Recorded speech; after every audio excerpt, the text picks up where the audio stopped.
اعوذ باللہ من الشیطان الرجیم بسم اللہ الرحمن الرحیم ثم بعثنا من بعدهم موسیٰ وہارون، پھر ہم نے ان رسولوں کے بعد بھیجا موسیٰ علیہ السلام اور ہارون علیہ السلام کو الی فرعون وملئہ، فرعون اور اس کے سرداروں کی طرف، بآیاتنا اپنی نشانیوں کے ساتھ، فاستکبروا تو ان لوگوں نے تکبر کیا، وکانوا قوما مجرمین اور وہ مجرم لوگ تھے۔ حضرت موسیٰ علیہ السلام اور حضرت ہارون علیہ السلام کو فرعون اور اس کی قوم کی طرف بھیجا گیا۔ انہوں نے اللہ کے عطا کردہ معجزات کے ذریعے فرعون اور اس کی قوم کو ایک اللہ کی طرف بلایا۔ سرکش گناہوں کے عادی آل فرعون نے تکبر کا رویہ اختیار کیا اور پیغام حق کو جھٹلایا۔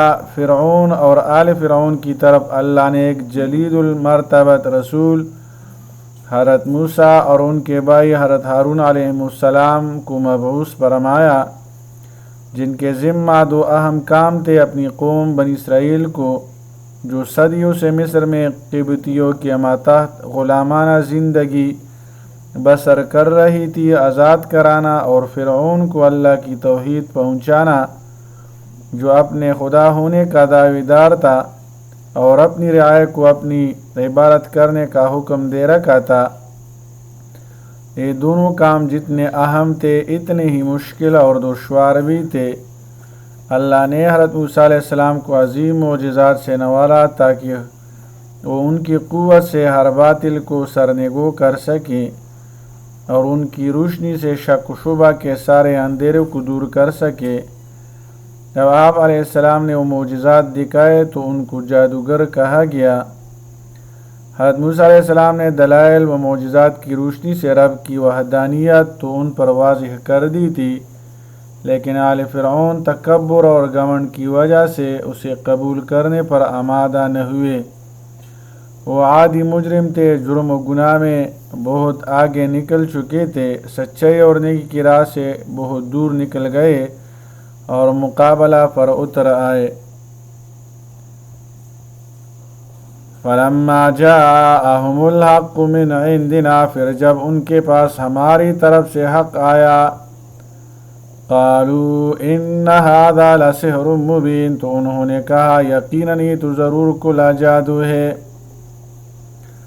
حق کو جادو قرار دیے جانے پر حضرت موسیٰ علیہ السلام نے آل فرعون کو بھرپور جواب دیا۔ انہوں نے فرمایا کہ معجزات کا جادو سے کوئی واسطہ اور تعلق نہیں، بلکہ یہ تو اللہ کی طرف سے حق ہے۔ اللہ کے رسولوں کے مقابلے میں جادوگر اپنے مطلوبہ مقاصد حاصل نہیں کر سکتے۔ جادوگر کے سامنے کوئی بلند نصب العین نہیں ہوتا اور نہ اس میں ایسی قوت ہوتی ہے کہ وہ زندگی کے اہم امور میں کامیاب ہو سکے۔ وہ چند لوگوں کو اپنی چالاکیوں سے حیرت میں ڈال سکتا ہے، مگر حق و صداقت کے مقابلہ میں کسی طرح کی کامیابی حاصل نہیں کر سکتا۔ فَلَمَّا جَاءَهُمُ الْحَقُّ قَالَ مُوسَىٰ أَتَقُولُونَ لِلْحَقِّ، موسیٰ علیہ السلام نے فرمایا کیا تم حق کے بارے میں ایسی بات کہتے ہو؟ لَمَّا جَاءَكُمْ، جب وہ تمہارے پاس آیا، أَسِحْرٌ هَٰذَا، کیا یہ جادو ہے؟ وَلَا يُفْلِحُ السَّاحِرُونَ، حالانکہ جادوگر کامیاب نہیں ہوا کرتے۔ دلیل سے عاجز آل فرعون نے حضرت موسیٰ و ہارون علیہ السلام کی دعوت حق کو دو وجوہات کی بنا پر ٹکرا دیا۔ نمبر 1، حضرت موسیٰ و ہارون علیہ السلام انہیں ان کے بڑوں کے عقیدے اور طور طریقوں سے ہٹانا چاہتے ہیں۔ دوسرا، دونوں نبی ملک و قوم کا اقتدار حاصل کرنا چاہتے ہیں، جو دوسری آیت میں ان کے دو باتیں ذکر ہے۔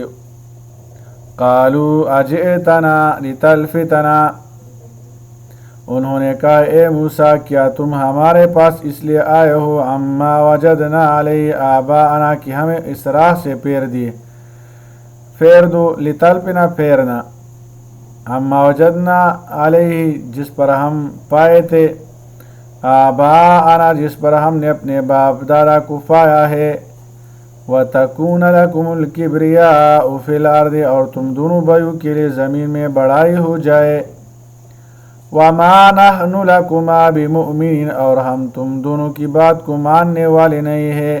یہ دو باتیں ہیں، نمبر 1 اپنے بڑوں کے عقیدے سے ہٹانا، نمبر 2 دونوں نبی ملک و قوم کا اقتدار حاصل کرنا چاہتے ہو۔ یہ ان کے دلائل تھے۔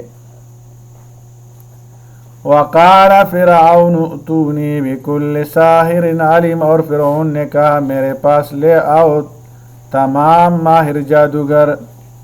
فرعون نے تمام ماہر جادوگروں کو بلانے کا حکم دیا۔ فرعون کا جادوگروں کو بلانے کا مقصد یہ تھا کہ حضرت موسیٰ علیہ السلام کے پیش کردہ معجزوں کو جادو کے ذریعے باطل ثابت کیا جا سکے۔ معاذ اللہ، آدمی جب کسی حقیقت کو نہ ماننا چاہے تو اس کی خواہش اس کو وہاں تک لے جاتی ہے کہ وہ احمقانہ تدبیروں سے اس حقیقت کا مقابلہ کرنے کی ناکام کوشش کرتا ہے۔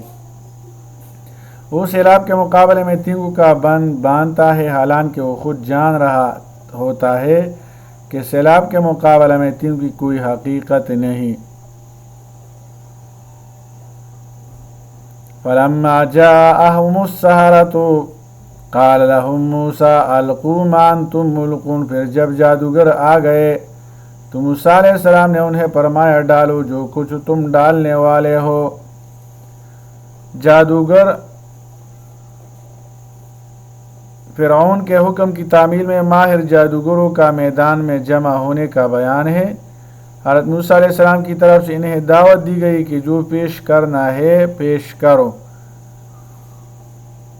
فَلَمَّا أَلْقَوْا قَالَ مُوسَىٰ پھر جب انہوں نے ڈالا تو موسیٰ علیہ السلام نے فرمایا مَا جِئْتُم بِهِ السِّحْرُ جو کچھ تم لائے ہو وہ جادو ہے۔ إِنَّ اللَّهَ سَيُبْطِلُ بے شک ان قریب اللہ اسے باطل کر دے گا۔ إِنَّ اللَّهَ لَا يُصْلِحُ عَمَلَ الْمُفْسِدِينَ بے شک اللہ فساد کرنے والوں کا کام درست نہیں کرتا۔ وَيُحِقُّ اللَّهُ الْحَقَّ اور اللہ اپنے کلمات سے حق کا حق ہونا ثابت فرما رہتا ہے، بکلمات اپنے کلمات سے۔ وَلَوْ كَرِهَ الْمُجْرِمُونَ خواہ مجرموں کو کتنا ہی ناگوار ہو۔ حق سے مراد ہے جادوگروں کے جادو دکھانے پر حضرت موسیٰ علیہ السلام کا ان سے خطاب۔ اللہ اور ان کے جادو کو باطل کر دے گا۔ اللہ فسادیوں کے کاموں کو فائدہ تکمیل تک نہیں پہنچاتا۔ جادوگر فسادی اس طور پر تھے کہ محض دنیا کے حصول کے لیے انہوں نے جادو کا فن سیکھا جس سے وہ لوگوں کو بیوقوف بناتے تھے۔ حق سے مراد ہے وہ باطل جو دلائل سے ثابت ہو اور اٹل ہو۔ یہاں جادوگروں کا ناکامی کا بیان ہے۔ حق و باطل کے فیصلہ کن معرکہ میں اللہ حق کی نصرت و حمایت فرماتا ہے اور باطل کو مٹا دیتا ہے۔ اللہ تعالیٰ عمل کرنے کی توفیق عطا فرمائے۔ وصلی اللہ تعالی علی خیر خلقہ محمد وآلہ واصحابہ اجمعین برحمتک یا ارحم الراحمین۔